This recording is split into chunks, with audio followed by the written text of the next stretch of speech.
It was just another busy afternoon at the bank.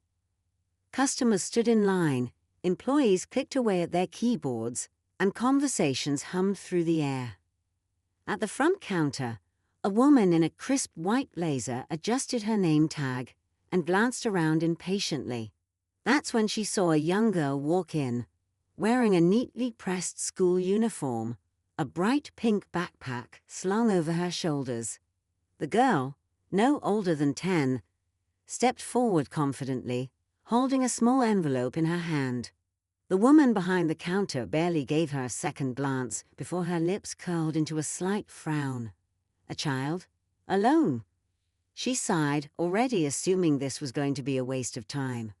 As the girl approached, the employee's tone was cold and dismissive. "Sweetheart, this is a bank. You can't just walk in here like it's a candy store. Where are your parents?"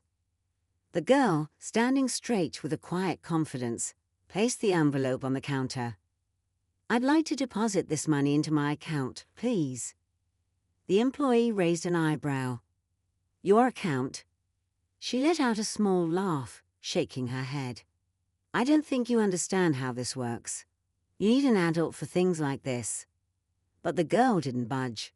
"I have my account details right here," she said, pushing the envelope forward. The woman barely glanced at it. Instead, she leaned in, lowering her voice. "Listen, I don't know where you got this money, but we don't just accept cash from kids. You need a guardian present, and besides..." She eyed the girl up and down, her tone turning sharp. "Are you even sure this money is yours?" For the first time, the girl's expression faltered. Not because she was unsure, but because she recognized what was happening. The way the woman's eyes lingered on her, the assumptions being made without a single question asked. It wasn't about the money. It was about her. Other customers in the bank started noticing the exchange. A few glanced over, sensing the tension, but no one stepped in. The girl took a deep breath. "It's my money. I saved it myself, and I deposit here all the time. If you just check my account." The employee shook her head, cutting her off. "I'm sorry, but without an adult, I can't help you." Her voice carried that tone of finality, the kind that told people not to argue. The girl tightened her grip on the envelope. Her heart pounded, not with fear, but with frustration. She knew her rights. She knew she had done nothing wrong. But before she could say another word, the doors to the bank opened again. The rhythmic click of heels echoed through the space. A tall woman in a sleek black business suit walked in, a presence commanding attention without saying a single word. The employee glanced up, her expression instantly shifting from irritation to a more professional demeanor. "Good afternoon, ma'am. How can I?" But then she stopped. The woman's eyes locked onto the little girl at the counter. Her face, calm but unreadable, slowly shifted into something much more telling. Recognition. And that's when the bank employee felt the first ripple of unease. She had no idea who she had just refused service to. And worse, she had no idea who was standing right behind her. This introduction builds suspense, introduces the key characters, and leaves viewers eager to see what happens next. Let me know if you'd like any tweaks. The bank employee felt a sudden shift in the air, an unspoken tension settling over the moment. The tall woman in the black suit didn't rush. She moved with quiet confidence, her heels clicking steadily against the polished floor as she approached the counter. Her expression remained unreadable, but there was something about the way she carried herself that made people step aside without her even asking. The little girl turned at the sound of approaching footsteps. Her face instantly softened, but she didn't speak. She didn't have to. The woman placed a gentle hand on the girl's shoulder, her eyes finally settling on the bank employee. The employee cleared her throat, straightening her posture. "Ma'am, how can I help you today?" she asked, her tone suddenly more professional, more careful. The woman's gaze flickered to the envelope on the counter, then back to the employee. "It seems there's a problem," she said, her voice calm but firm. The employee hesitated. "Oh, well, I was just explaining to the young lady here that we have policies in place. We can't process certain transactions without an adult present. She forced a polite smile, trying to regain control of the situation. The girl exhaled, frustration still lingering in her eyes. I told her I have an account here, she muttered. The woman in the suit didn't react right away. Instead, she studied the employee, as if giving her a chance to fix her own mistake. When the silence stretched on too long, the employee cleared her throat again. It's just standard procedure, she added quickly, glancing at the other customers who were now watching the scene unfold. The woman's expression remained calm, but her presence alone made it clear that she wasn't just another customer, and the employee was starting to realize she had made a very big mistake. The bank employee shifted uncomfortably, her forced smile beginning to waver. Something about the woman standing in front of her felt different, powerful, in a way she couldn't quite place. And the way the little girl now stood a bit taller beside her, as if she knew everything was about to change, made the employee even more uneasy. I see, the woman said slowly, her voice still calm, but carrying an edge of authority. So let me get this straight. You refused to deposit my daughter's money because you assumed she wasn't capable of handling her own account. The employee swallowed hard. It's just, our policies require. Policies? The woman raised a single eyebrow. I'm quite familiar with the policies of this bank. In fact, I helped implement some of them. The employee blinked. Her breath caught for just a second as realization began to dawn on her. A few of the other staff members behind the counter exchanged looks, whispers barely concealed. The tension in the air was thick now, and more customers had started paying attention. The girl finally spoke up, her voice steady. I told her I had an account. I told her I come here all the time. She didn't even check. The employee felt her face flush. This wasn't how she'd expected this to go. When the girl had first walked in, she had assumed, well, she hadn't even realized she had assumed anything. But now, standing face to face with someone who clearly held weight in this bank, she was beginning to regret not asking a few more questions before making her judgment. A manager, who had been watching from a distance, suddenly stepped forward, his face tense but professional. "Excuse me, ma'am," he said, addressing the woman in the suit. "Is there a problem here?" The woman turned to him slowly, her expression unreadable. "You tell me." The manager hesitated. He had seen her before, he was sure of it. But it was only now, in the middle of this growing scene, that the pieces started coming together. His posture straightened slightly as he tried to tread carefully. "If there was any misunderstanding, I sincerely apologize," he said, his tone shifting to one of caution. The employee stiffened. A misunderstanding. That was his way of smoothing things over. She could feel her stomach tighten as she realized what was happening. The woman glanced down at her daughter, then back at the manager. "A misunderstanding," she repeated slowly. "Tell me, how often do misunderstandings like this happen here?" Silence. The employee shifted in place, suddenly feeling very small. The weight of what she had done was beginning to settle on her shoulders. She had seen the girl walk in, made an assumption, and dismissed her without a second thought. And now she was realizing that assumption had been a mistake that might cost her more than just embarrassment. The girl looked up at her mother, waiting, knowing she didn't have to say anything else. She had seen this happen before, not just to her, but to others. But this time, the person behind the counter had no idea who she had been dealing with. The woman in the suit sighed, glancing back at the manager. "Let's talk somewhere private." And just like that, the entire energy in the bank shifted again. The employee watched as the woman and her daughter walked away, the manager following closely behind. She didn't know exactly what was coming next, but she had a sinking feeling that this was only the beginning. The bank employee stood frozen behind the counter, watching as the woman and her daughter disappeared into the manager's office. A tight knot formed in her stomach. The hushed whispers from her coworkers behind her made it even worse. She could hear them murmuring, stealing glances in her direction. Something about this woman was making everyone nervous, and that only made her anxiety grow. She turned back to her computer, pretending to be busy, but her hands were shaking.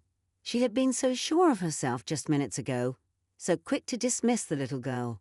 But now, with the way the manager had reacted, with the way the woman had carried herself, she knew she had made a mistake, one that might cost her more than just her pride. Inside the manager's office, the air was thick with silence. The little girl sat quietly in one of the chairs, her pink backpack resting on her lap. She didn't look nervous. If anything, she looked like she had been here before, like she had witnessed this kind of moment too many times to count. The manager cleared his throat. "I want to sincerely apologize for what happened out there," he started, his voice careful. "I can assure you, we take these matters very seriously." The woman in the black suit didn't blink. She folded her hands on the desk, her gaze steady. "Do you?" she asked, tilting her head slightly. The manager hesitated. Of course, if there was any unfair treatment. There was. The woman interrupted, her voice cool. "And you know it." The manager exhaled, choosing his words carefully. "It was a misunderstanding. I'll make sure my staff receives better training to avoid situations like this in the future." The little girl let out a small breath, almost like a laugh. The woman glanced at her daughter before turning back to the manager. "Training," she repeated. "That's your solution." The manager shifted uncomfortably. "What else would you suggest?" The woman leaned forward slightly. "I suggest accountability." Her tone was still calm, but the weight of her words sent a chill through the room. "Tell me, if I hadn't walked in when I did, would my daughter have been helped? Or would she have been turned away?" The manager opened his mouth, but no words came out. They both knew the answer. Outside the office, the bank employee was still struggling to focus. She kept glancing at the closed door, her mind racing. Would she be fired? Written up? She had been working at this bank for years. Had she really risked everything in a matter of minutes? She looked at the other customers in the bank, some of whom were still eyeing her. She felt exposed, vulnerable. The confidence she had earlier when she dismissed the little girl was gone now, replaced by something she hadn't felt in a long time, fear. Minutes stretched on, and then finally the office door opened. The woman and her daughter stepped out, the manager following closely behind.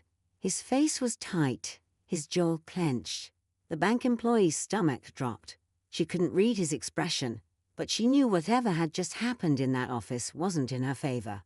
The woman turned to her daughter, gently squeezing her hand. "We're done here," she said softly. And with that, they walked toward the exit, leaving the entire bank in stunned silence. The employee swallowed hard, waiting for what would happen next. But deep down, she already knew this wasn't over. Not by a long shot. Just as the woman and her daughter reached the doors, a voice called out behind them, "Wait." The little girl turned first, followed by her mother, both watching as the bank's regional director, a man in an expensive suit, hurried over. His expression was serious, his pace urgent. The employees stiffened at the sight of him, the air shifting once again. "I heard what happened," he said, looking directly at the woman, "and I think there's something you should see." The woman exchanged a glance with her daughter, then with the manager, whose face had suddenly gone pale. Whatever was coming next, it wasn't good. The woman held the regional director's gaze for a moment before nodding. "All right," she said calmly. "Let's see it." The bank fell into an uneasy silence as the director led them toward a conference room down the hall. The manager followed closely behind, his movements stiff, while the bank employee remained frozen in place, dread creeping up her spine. She knew this was bad, worse than she had expected. Inside the conference room, the director gestured toward a large screen. A few clicks, and the bank's security footage played.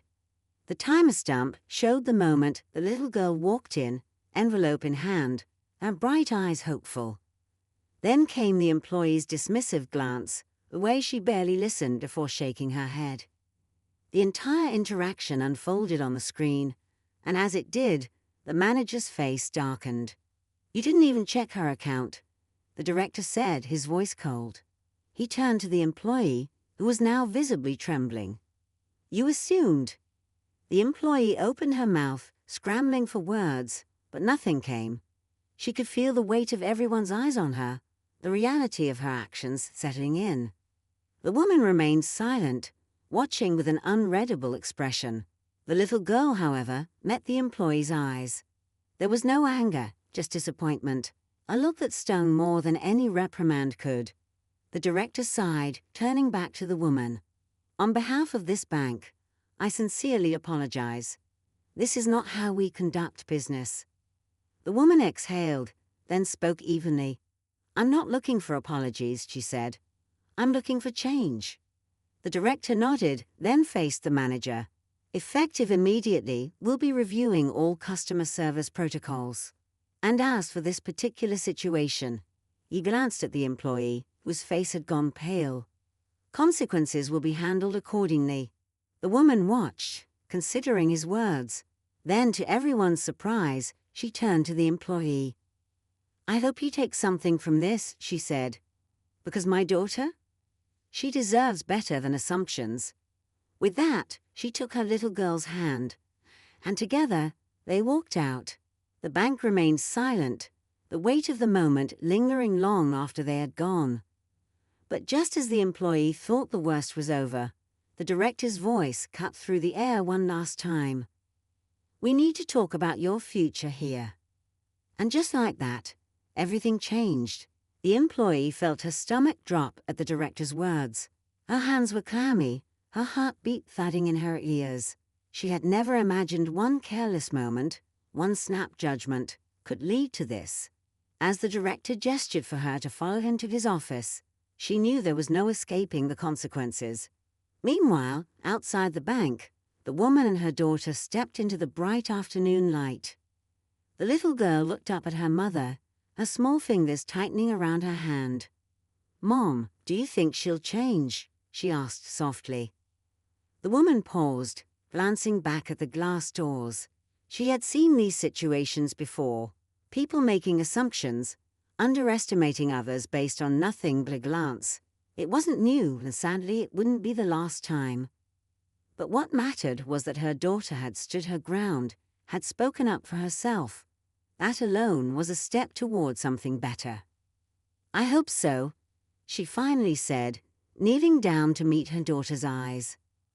"But whether she does or not, what's important is that you never let anyone make you feel like you don't belong. You're smart, capable, and worthy of respect. Always." The little girl smiled, nodding as if locking those words in her heart. "And one day," she said with a playful gleam in her eye, "when I run this bank, I'll make sure everyone is treated right." The woman chuckled, brushing a curl from her daughter's face. "I have no doubt you will." Back inside, the regional director sat across from the employee, his expression unreadable. "This isn't just about today," he said firmly. "It's about the way we treat people, the way we represent this bank. Your actions today weren't just a mistake.